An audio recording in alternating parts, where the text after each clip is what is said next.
Ooh, girl, I absolutely love this question. Let's go down a rabbit hole. My response to this may ruffle a couple of feathers. Several of my videos have a tendency to do that, but as I always say, just take what resonates, leave the rest. In order for my stance to make sense, I need to take you back a little bit when I first got started in all of this. So as we all know, my story, I started in a very impoverished way. I was brought up very, very poor, was living a poor lifestyle. We won't go into all of that. My initial goal, obviously, was to increase my finances because I believed if I had more money, I could have more freedom, which would make me happy. Now, in order to do this, I needed to change my way of thinking about money. I mean, everybody told me that my money beliefs were crap, and this is why I was creating the results I was getting in my life. So I started to employ different ways of thinking about money. And I'll list some of those out here for you today. One of them was you need to spend large amounts of money if you want to receive large amounts of money. If you make small purchases, that means you don't believe that the money is coming later. Go big or go home. No reason to budget. Budgeting insinuates that you don't believe you're going to have the money tomorrow. Don't plan for retirement. Why would you do that? Believe that you're in joyful expectation and you'll have plenty of money to retire. Do what makes you happy now. Now, after having been in this industry both as a student and a coach myself, I quickly realized that there's a big difference between a temporary increase and longevity in an increase in finances. It was really cool to watch people around me manifest $20,000, $30,000, $40,000 months and feel on top of the world and be so ecstatic. And now I get to spend my money because I'm in joyful expectation and I'm going to go buy the purse and I'm going to book the vacation and I'm going to do all these things, only to see that in about 6 months, all the money was gone.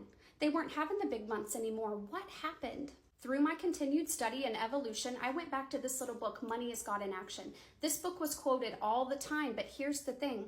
It was only quoted in small chunks, not in its entirety. Kind of like how scripture can be pulled out one line at a time. It's going to mean something totally different. You can put a spin on it. It can mean something totally different than it would if it were read as the whole page or the whole chapter, right? So in here, Raymond Barker speaks about money being in circulation, how in order for money to come in, it does need to come out. But here's the catch. He does not say that in order for you to bring in large amounts of money that you need to go out and splurge and make purchases that are going to forever keep you up at night, keep you completely stressed. Like, what's the point in going and buying a house that is way outside of your price point just for you to lay in that house every night freaking out about how you're going to pay for it? What's the point in making a purchase in a big coaching program, a $20,000 program or a $15,000 bag, if in every single moment of your consumption of the program or carrying the bag, you're living in guilt and fear? Let me pull back to your question. How do you recommend a person who plans and budgets can insert what you preach into their lifestyle? Here's my answer. Do so intentionally and in an aligned way, not out of fear and scarcity. For example, I have seen people that want a very specific kind of car, but just because they have a big month and they had a big win and now they need to spend the money in order to bring back more money, they will settle for something smaller just to get the money out, thinking that that's what's going to bring it back in. And they have done this because they've been told you don't need to budget. Saving is a little bit different, but ultimately, if you just ask for it, it'll come in a big chunk and everything's going to be fine. I don't believe this is how it works. I would say to this, just to really feel into why you budget in the first place, what are you saving for? Are you living in joyful expectation? Do you see your money multiplying in the future because of your wise effort, because of your wisdom and how money flows and fluctuates? There are people that save because they're fearful. They hold on to their money and they refuse to spend it no matter what. They may have a goal to take a trip to the beach and they'll get enough money to be able to go to the beach, which was the goal, but then they don't go because they're afraid to let the money go.